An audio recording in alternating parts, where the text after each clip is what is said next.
విద్యుత్ ఛార్జీల పెంపు వైసీపీ పోరుబాటపై మేడా బాబు ఆగ్రహం ప్రజలను తప్పుదోవ పట్టిస్తూ కనికట్టు మాయాజాలం ప్రదర్శిస్తున్న వైసీపీ నాయకులు అంటూ ఎద్దేవా.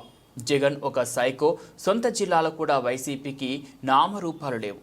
మేడబాబు 5 ఏళ్లలో 10 సార్లు ఛార్జీలు పెంచిన ప్రభుత్వం మీది. ఛార్జీలు పెంచాలని స్వార్ట్ చేసి ఛార్జీలు పెంచకుండానే తెదేపాని నిందిస్తున్నారు. వైసీపీ నాయకులకు సిగ్గు శరం లేదు. జగన్కి చెంచాగిరి చేస్తున్నారు. ధర్నా చేసే అర్హత మీకు లేదు. వైసీపీపై మేడబాబు ధ్వజం. అన్నమయ్య డ్యాం నిర్వాసితులకు మీరు ఏం న్యాయం చేశారు? ఎమ్మెల్యే అమర్నాథ్ రెడ్డికి మేడబాబు సూటి ప్రశ్న. నీ అరాచక పాదాలకు ప్రజలు తగిన బుద్ధి చెప్పారు. ఏ రోజైనా ఏ ఊర్లో అయినా ఇంత ప్రజాస్వామ్యంగా ఒక ర్యాలీని ఎప్పుడైనా పెట్టించాడా జగన్మోహన్ రెడ్డి? ఈ రోజు మీరు రాష్ట్రం అంతటా ప్రతి ఊర్లోనూ వైసీపీ వారు ర్యాలీలు చేస్తూ వారికి పోలీసు రక్షణ కల్పిస్తూ, ఇది ప్రజాస్వామ్యం అంటే. ప్రజాస్వామ్యంలో ప్రతిపక్షానికి నిరసన తెలియజేసే అవకాశాన్ని ఇవ్వడం అనేది ప్రజాస్వామ్యం. నీ 5 సంవత్సరాల దుష్ట పరిపాలనలో జగన్మోహన్ రెడ్డి, మళ్ళీ అడుగుతున్నా, నీ 5 సంవత్సరాల దుష్ట పరిపాలనలో ఏ రోజైనా నువ్వు ఒక ర్యాలీ చేసుకోవడానికి అవకాశం ఇచ్చావా?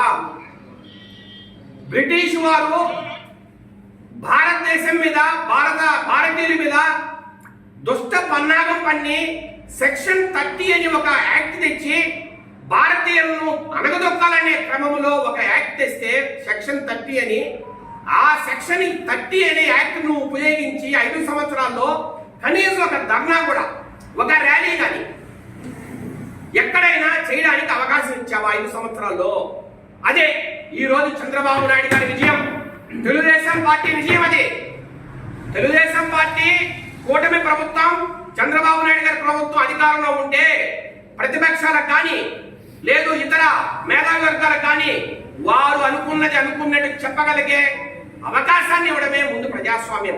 ఆ ప్రజాస్వామ్యం ఎప్పుడు కూడా చంద్రబాబు గారి ప్రభుత్వంలో మెండుగా ఉంటుందని చెప్పడానికే ఈ రోజు జరుగుతున్న ర్యాలీలు దర్శనం. పాయింట్ నెంబర్ 1, ఇది ప్రజలంతా గుర్తించాలా.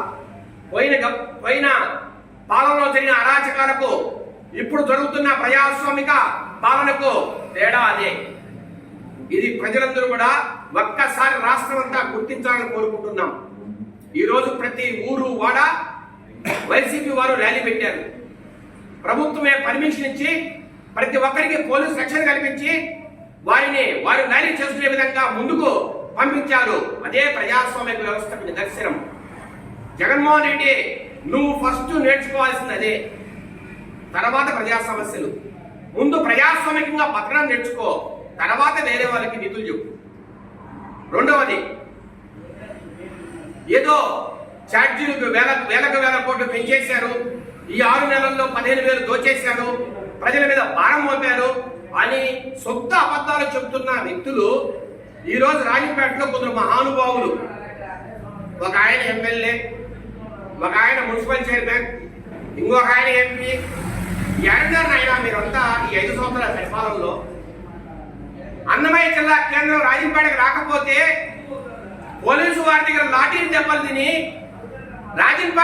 రాజంపేట కోసం పరితపిస్తున్నప్పుడు మీరంతా ఏమయ్యారు అయినా రాజంపేటలో? ఒక్కటే అడుగుతున్నా ఈరోజు నేను. ఈరోజు 3 గంటలు 4 గంటల పాటు ర్యాలీలు చేసిన మహావీరులు మీరు, పెద్ద పెద్ద రాజకీయ నాయకులు మొట్టమొదటిసారి రోడ్డు మీదకి వచ్చారే. ఈ రోడ్డు మీదకి రావడం గత 5 సంవత్సరాల్లో ఎక్కడైనా రాజంపేటకి అన్యాయం జరిగినప్పుడు మీరు చేశారా? రాజంపేటకి జిల్లా కేంద్రం రానప్పుడు కానీ, అన్నమయ్య డ్యాం దిగిపోయి నిర్వాసితులకు సరైన రిహాబిలిటేషన్ ప్రోగ్రాం లేక, వారికి పరిహారం రాక, వారి ఇల్లులు కట్టుకోలేక, సరైన సదుపాయం లేక వినిపిస్తున్నప్పుడు మీరెవరైనా వచ్చి రోడ్డు మీదకి వచ్చి ధర్నా చేశారా? కనీసం మీరు వాయిస్ పెంచి మాట్లాడారా? లేదు. రాజంపేట